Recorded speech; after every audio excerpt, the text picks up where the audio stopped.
Voilà. Aujourd'hui, on va parler des patates douces de deux variétés, la orange et la blanche. Voilà.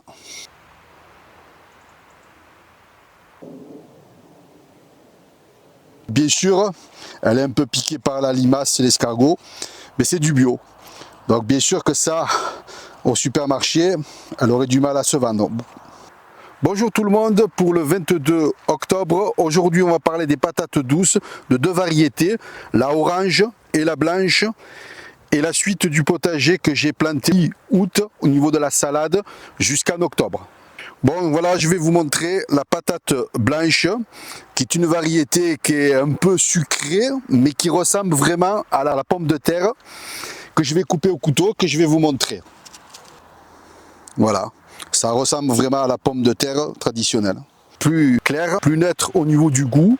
Elle supporte la chaleur et la sécheresse. Elle tient bien à la cuisson pour faire des frites. Elle coûte moins cher à l'achat par rapport à la patate douce orange. Elle est plus facile à cultiver. Ensuite, je vais vous parler de la patate douce orange. Elle est très sucrée et très riche en vitamine A. A besoin beaucoup plus d'eau que la patate blanche. Elle est parfaite pour les desserts et les purées. Je vais vous montrer comment on sort les patates douces avec la fourche. On doit faire très attention.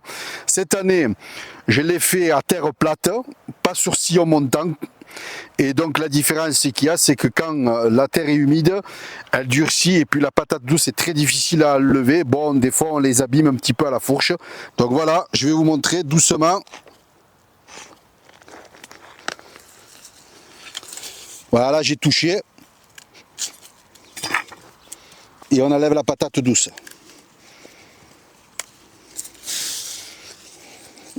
Voilà, à peu près il y a des en taille moyenne. Donc quand c'est comme ça, je les garde. Et quand c'est à peu près comme ça, je les garde pour faire des plants. Donc en février à peu près.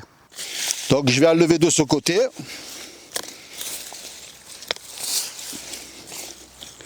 Là on les voit. Donc j'essaie de prendre un peu plus en arrière et éviter de monter la fourche, c'est là où c'est que je les touche. Voilà. On va essayer. Hop. Voilà.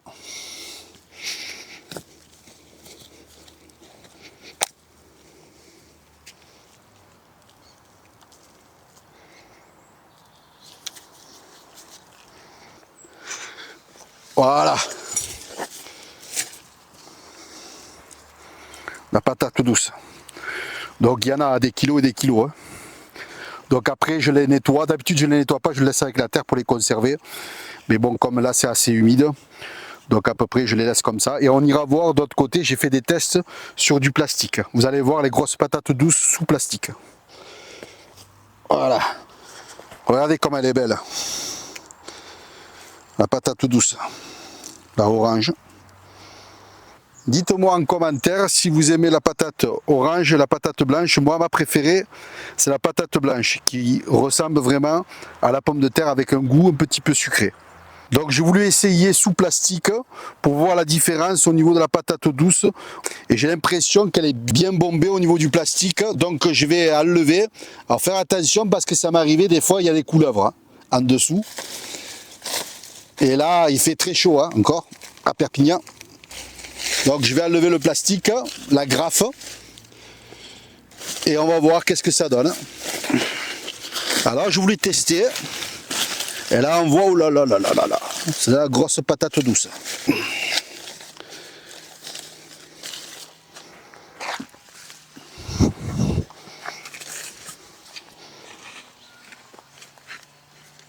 Voilà.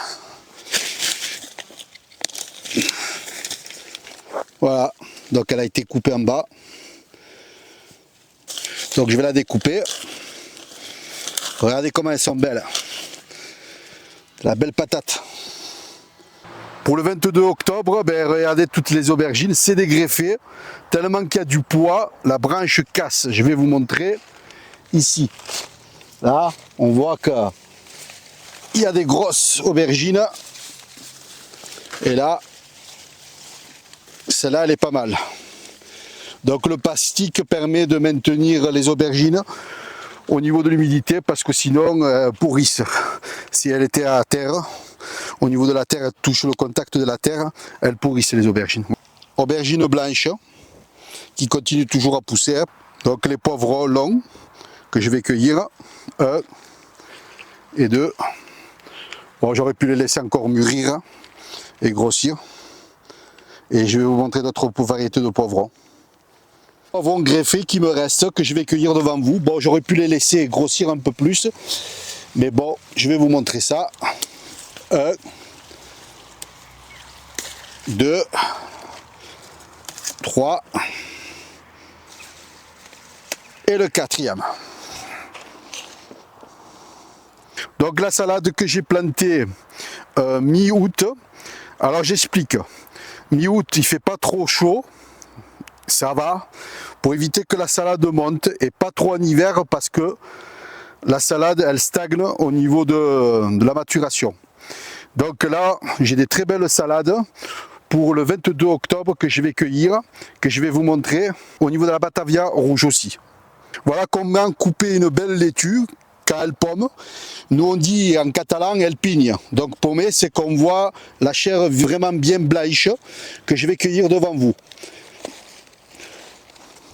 Donc comme on voit, une bonne salade laitue qui pomme. Donc bien sûr, elle est un peu piquée par la limace et l'escargot, mais c'est du bio. Donc bien sûr que ça, au supermarché, elle aurait du mal à se vendre. Voilà la Batavia rouge que je vais couper.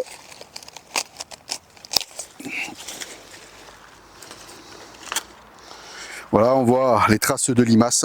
Je vais vous montrer la laitue que je vais cueillir. Alors qui donne beaucoup plus de travail parce qu'il faut la nettoyer. Donc moi ce que je fais, je mets du vinaigre pour faire sortir les vermisseaux par rapport à la salade qui est en sachet. Donc ça donne beaucoup plus de travail, mais c'est du bio. Donc comme on voit là, voilà, il y a une limace. Voilà, c'est pas traité. Une belle salade laitue. Les limaces qui se trouvent juste en dessous, que je vais vous montrer. Voilà, le sol vivant. Malgré les critiques du motoculteur, on voit bien les limaces. N'oubliez pas de liker. Un petit commentaire fait plaisir. 2 belles salades. 3 belles salades plutôt. Des poivrons. Et je vous dis à très bientôt pour une prochaine vidéo. Ciao, ciao.